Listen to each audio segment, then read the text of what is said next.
Здравейте и добре дошли в гостът на Спортал. Днес за нас е изключително удоволствие да приветстваме Дейвид Култард, един от най-известните, най-успешните пилоти в историята на Формула 1. Той идва за втори път в България за участие в Red Bull Run. Със сигурност тази неделя ще бъде много интересно, но няма да се бавим повече. Започвам веднага с въпросите към Дейвид. Първо, добре дошъл. Welcome. Thank you. And, това е второто ти участие в Red Bull Run в България. Може ли да ни кажеш какво да очакваме от теб и от шоуто в неделя? This is your second participation in Red Bull Showrun in Bulgaria after Plovdiv 3 years ago. Please tell us what can we and the fans expect from you on Sunday in the center of Sofia. Well, first of all, thank you for this opportunity. It's been really great for me to have the opportunity to come back with Red Bull Racing to have this second street event celebration of Formula One. And what's going to be different this time is we have a rising star joining me at the event, which I think is a great opportunity for Bulgarians to really start to be on this journey with him as he makes his way towards Formula One. Благодаря за поканата отново за втори път да сме в България. По-различното този път ще бъде, че имаме изгряваща звезда, която ще бъде заедно с мен и българите ще могат да станат съпричастни в неговото развитие като звезда по развитието в моторните спортове. Какво помните от първото си участие в Пловдив преди 3 години? What do you remember from your first participation here in Plovdiv 3 years ago? The thing that I really took away was, although there isn't a big motorsports history here in terms of the facilities that you have, there was a lot of passion for motorsport, and even though I'm a very much retired ex-racing driver, I could tell that the people that came along were more than just curious about motorsport and Formula One. There was a great knowledge there. So the welcome I had was very sincere, very nice, and therefore I'm delighted to be back. Това, което помня е, че въпреки, че в България няма история на моторните спортове, познанията и страстта на феновете към мен като един пенсиониран състезател бяха наистина впечатляващи и страстта, с която те наблюдаваха, наистина ме впечатли много и това съм запомнил от първото ми идване в България. Може ли да ни разкажеш нещо повече от това, какво изживяваш в колата? Какво виждаш, какво чуваш, какво е усещането, когато има толкова много публика около теб? What can you tell about your feelings and what you hear and see when you're in the car during those showruns? Well, actually, that's a very good question, because a lot of people might think with so much noise from what was the era of that Formula One car, it's the V8, so there's a lot of noise. But because I'm sitting in front of it, so I can actually hear a lot more if people are cheering and things like that than maybe people might expect. So I'm always looking around. I'm looking for the reaction from the crowd. I'm looking for those that are asking me to do burnouts in front of them or donuts in front of them. So the crowd really are the conductors. If they're not doing anything, then I just drive up and down. But if they're there, trying to get you to make some noise and celebrate the speed of Formula One, then I react to that.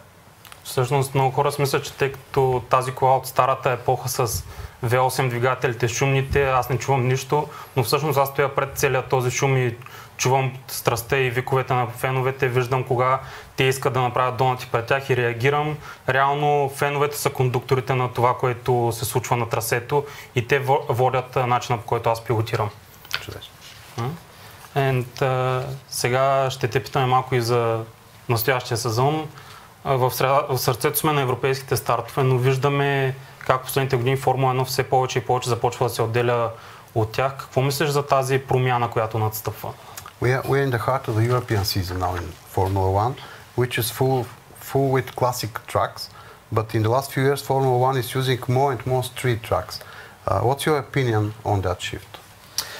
Well, I think that the reason why we're going more and more towards street tracks is that new territories, they really want to celebrate what their culture and their cities have to offer. If you have a new facility, 50 kilometres outside of the town, then a lot of time we stay near the racetrack, and therefore we never really get a chance to engage with the local culture, the restaurants and things like that. So I would have enjoyed if in my time we had more street circuits, because I was always quite good on street tracks. In my junior career I was winning Macau, which is a big race for the younger drivers, and then in Monaco I won a couple of times and also had a couple of podiums there. So I get it. It's a big challenge for the drivers, because if you make a mistake the barrier is there to meet you. But I think in the end, these are the best drivers in the world, and this is Formula One. So I enjoy now working in television, being in the cities. Причината, разбира се, е разрастването на географията в Формула 1 и влизането на нови държави в шампионата. Така може да се усети повече местната култура и пилоти има възможност да научат повече за страната. Когато аз се състезавах, исках да има повече улични трасета, защото съм доста добър. Спечелих в Монако още преди Формула 1, след това 2 победи в Монте-Карло. И сега като телевизионен коментатор ми харесва да коментирам тези надпревари, защото това са най-добрите пилоти в света, но когато допуснеш грешка, се удариш в стената. Thank you. В твоята кариера ти спечели 13 състезания. Коя от победите смяташ за най-специалната? Първата в Португалия през 1995 година или някоя от победите в Монако и на Силвърстоун, където ти спечели 2 пъти? In your F1 career, you have won 13 races, right? Which one of those wins would you say it's most special one? The first one in Portugal in 1995, or for example, one of the wins in Monaco or at Silverstone, where you won twice? The first win, of course, is special in my memory because at that moment it was a realization of a childhood dream to be in Formula One and to be able to drive a car that's capable of winning a Grand Prix. So, of course, that is a strong memory. But then once you're into your career, you start getting greedy. You want more wins. And if I look back on my career, I'm, let's say, satisfied that I had the opportunity to win on some of the classic tracks. So that means Silverstone, that means Monaco, that means the Belgian Grand Prix in Spa, the Italian Grand Prix in Monza. These are tracks that I grew up watching the drivers of that era racing on, and these are tracks that are a big part of the history. But Formula One doesn't live in the past. Formula One is about new technology, new opportunities, the younger drivers coming through. And I think that's what makes it very exciting, that we're in this situation now with 24 Grand Prix, a lot of young drivers in their 20s, some young talent coming up through F3 and F2, which will be in Formula One, I'm sure, in the coming years. So the future's exciting. Първата победа, разбира се, е най-специална, след което обаче, тъй като там сбъдваш мечтата си да печелиш във Формула 1, след това ставаш по-жаден за победи, бих казал, не толкова алчен и съм побеждавал на някои класически трасета, Монца, Спа, Силвърстоун, но Формула 1 не живее в миналото, продължава да се развива и по-младите пилоти, които те първо идват заедно с развитието на технологиите, от Формула 3 и Формула 2, може би скоро ще ги видим отново ще ги видим световен шампионат. But we are still in the history now. Yeah. Кой е най-светлият ви спомен от Айртон Сена? Yeah. What's your fondest memory of Ayrton Senna? Ayrton was the driver of his era and arguably one of the greatest, if not the greatest driver, depending on your opinion, in the history of the sport. And the thing that I really appreciate for the interaction I had with him before, sadly, he was killed in Imola, was his humility, his kindness, his willingness to share his time and his knowledge. You know, I was just a young test driver, but he really took the time to understand what was it I felt with the car, what was it I wanted from the car. And what I retrospectively found out was that before he was killed, he told Frank Williams that he really felt that I had the skills that were necessary to be given a chance in Formula One in the future. So I think he played a huge part in my career, and I'm forever grateful for the time that I had with him, even though it was very short. Без съмнение, Айртон Сена беше пилота на своята ера и аз тогава бях млад тестов пилот и най-високо ценя това, че той отделяше време да ми помага, да ми разказва нови неща и най-важното преди неговата смърт на Имола беше, че той е казал на сър Франк Уилямс, че аз разполагам всичко необходимо, за да мога да се сам във Формула 1 като титуляр. Кой е най-добрият пилот, срещу когото сте се състезавали някога? Who was the best driver that you have raced against and with? Well, if you look at my career, it crossed over with Michael Schumacher, a 7-time world champion, and Lewis Hamilton, who's also a 7-time world champion. So I've raced against two of the guys that have created the history books in many ways. Michael was the harder of the racers. More aggressive in his driving style, more controversial than... I think Lewis has actually been a very clean driver in his career. You don't really have many moments where, other than maybe Max and him crashing at Silverstone, there's not many moments where there's been a controversial incident. But if I look at my own teammates, you know, Mika Hakkinen, Kimi Räikkönen, Damon Hill, these guys all won world championships. So Formula One should be the best, it should be the toughest. And in my case, I wanted to race at the highest level and find out how good I could be. In the record book show I could win some Grand Prix and finish second in the World Championship to Schumacher, but I definitely think he was probably the toughest competitor. В момента, където съм състал с двама 7-кратни световни шампиони, Михаел Шумахер и Луис Хамилтън, може би Михаел беше по-твърдия, по-скандалният, докато Луис е по-чистия пилот. Като изключим този инцидент от 21 година с Силвърстоун с Макс Верстапен, той е по-чистият. Иначе показах, че мога да печеля състезания срещу най-трудните. Завърших втори една година зад Михаел Шумахер и може би наистина той е най-твърдия пилот, срещу който съм състезавал. Съжалявате ли за нещо във вашата кариера? Do you regret something about your career in Formula 1? All the mistakes I made, I regret those. But this is life. I grew up in a village in the southwest of Scotland. There was 300 people where I grew up. We are a farming region. There was no connection to motor racing really, other than my father loved motor racing and he raced karts when he was a schoolboy.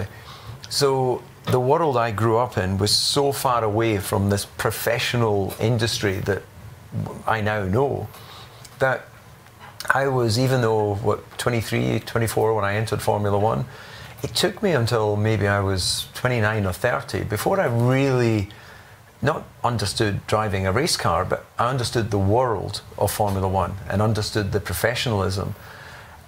Before that, it was a hobby.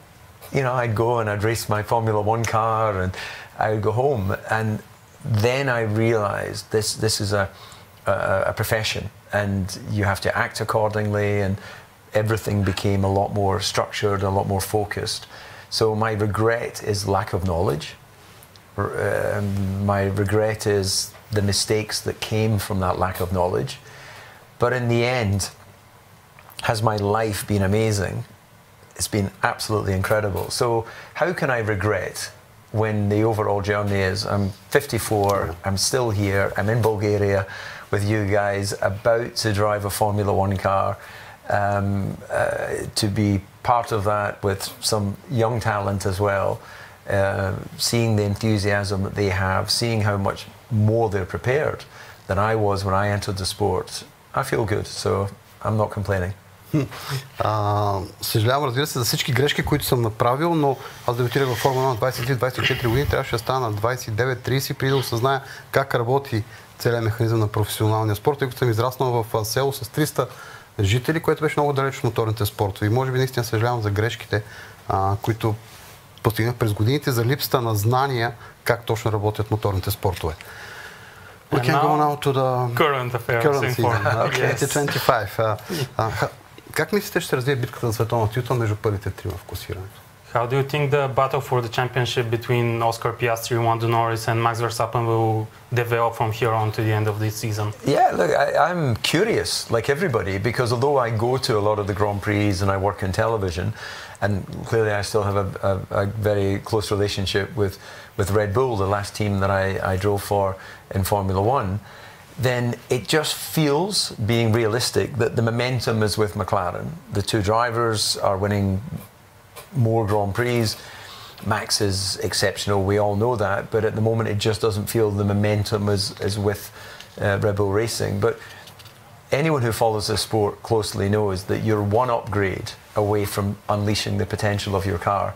So if Red Bull are able to do that, then it may not be so easy for McLaren and for Oscar and Lando.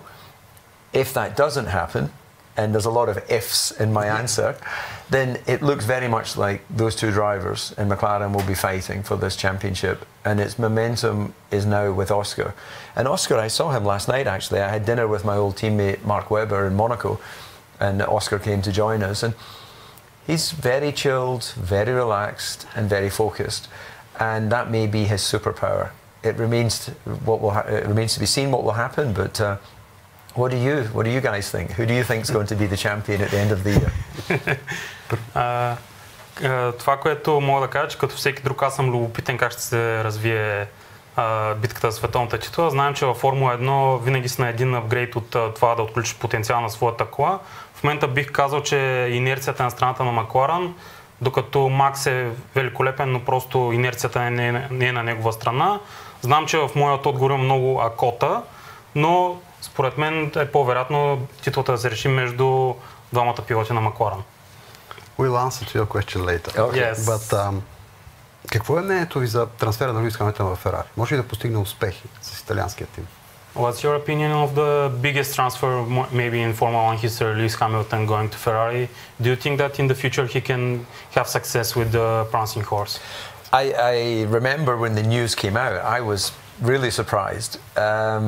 Not because when I was racing, Bernie Ecclestone was the controlling figure of Formula 1 at that time. Now, of course, it's Liberty Media. But Bernie made you realise that if you could imagine something, it could happen. So we always had this kind of open mind. But the feeling for me was that Lewis had been so long with the Mercedes family that he would see out his career with Mercedes. And then we get this shock announcement, he's going to Ferrari. This was perfect for the Hollywood promotion of Formula 1, that it was in the off-season, the news came. And then, of course, everybody now has this expectation that he can challenge for an 8th world title. But in life, it's not always the dream scenario. He's got a very quick teammate in Charles Leclerc. That is what I'm saying is his biggest obstacle to winning Grand Prix and to win a championship. Right now, Ferrari are not the most competitive car, so they're not really challenging for victories. Podiums are a big result. And even if 2026, with the new regulations, they come with the best car, because it's possible, we don't know, he still has to beat Charles. So a late 20-year-old Charles Leclerc versus a 41-year-old Lewis Hamilton, I think it might be difficult for Lewis. But I know that for all the fans of Lewis, who are so kind of Lewis, you cannot say anything which is slightly questioning whether he will win or not. But in the end, I don't decide who wins races. Yeah. The checker flag decides. So let's sit back and enjoy the ride. Като всички други, аз бях шокиран, когато разбрах за преминаването на Луис в Ферари, тъй като той беше толкова дълго в Мерцедес и смятах, че ще свърши кариерата си с отборът на Мерцедес.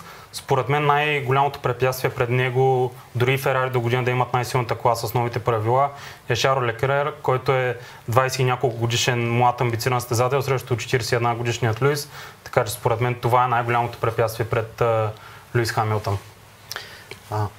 Вие сте работили заедно с Ейдриан Нюи в миналото. Може ли той и Фернандо Алонсо да излизат Астон Мартин в челото на класирането? In the past you have worked with Adrian Newey in McLaren and in Williams before that. Do you think that in the future he and Fernando Alonso can move Aston Martin to the front of the grid and push for the championship?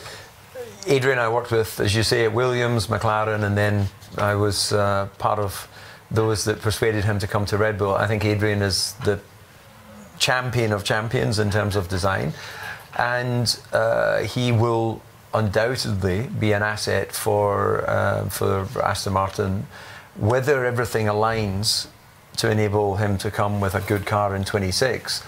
Again, at Red Bull it took a few years until he really got on top of everything, because it's not one person. You need obviously a very strong technical leadership, but you need all of the departments coming together to make the perfect race car. So the answer is it's possible, it's probable, but we don't know if it will be in time to allow Fernando to win. He must be, what, 65, 67 now? No, something like that. Yeah, he's 43, I think. He's been around forever. Yes, както вие казахте, аз работих с Ейдриан и в Уилямс и в Макларен. След това бях един от хората, които го придърпаха и в Red Bull. Не знам дали времето ще стигне на Ейдриан да направи отборът на Астон Мартин победител, защото не важи само от един човек, а целият отбор трябва да работи в симбиоза, да върши своята работа, за да стане колата победител, и не знам дали Фернандо Алонсо ще бъде в отбора, когато това се случи. And now we're going to Никола Цолов. Никола. От началото на тази година българският талант Никола Цолов е част от Академията на Red Bull. Има ли сте шанс да разговаряте с него? Какви съвети сте му дали? From the start of this year, Никола Цолов is part of Red Bull Junior team. What's your opinion about him? Do you have any impressions about his driving in Formula 3? And have you been able to speak with him and give him some advice? Well, I had the opportunity to meet him earlier today, but I've been watching from the sidelines his progress through the various formulas. I think that if he keeps doing what he's doing, he's definitely on the right track towards Formula One. His victory in Monaco was particularly impressive. And the thing that I really enjoyed when I had the opportunity to meet him is the maturity, is the focus, and he just has an aura of someone that is present. And I think that is a very important quality when you're out of the race car. But his career will be decided by two things. It will be decided by the stopwatch, because that qualifies you, and it will be decided by the checkered flag. But right now, I think the country can be very enthusiastic, the more support that's there, the easier it is for any of these young drivers, because you're competing against many different countries and many different talents. So, yeah, I think the future is bright. Днес имах възможност да се видя с него, иначе след неговото представяне в Формула 4 и Формула 3. Победата в Монте Карло беше много впечатляваща и в крайна сметка кариерата му ще се реши от две неща: хронометъра и кариерния флаг на финала. Ако продължава да се представя така, той върви по пътя към Формула 1 и, разбира се, подкрепата от страната е много важна за това дали ще успее да стигне до световен шампион, защото сега и в бъдеще ще се бори с пилоти от цял свят, някои от които идват от по-моторспорт нации. Thank you. You've been very kind from your time. Надявам се, че ви хареса това, което чухте и видяхте от Дейвид Култард, и от най-успешните пилоти в Формула, който днес гостува в гостът на Спортал. Благодарим му за времето, което ни отне и му пожелаваме наистина успешно представяне в неделя, когато предстои Red Bull Run в центъра на София. Благодаря ви.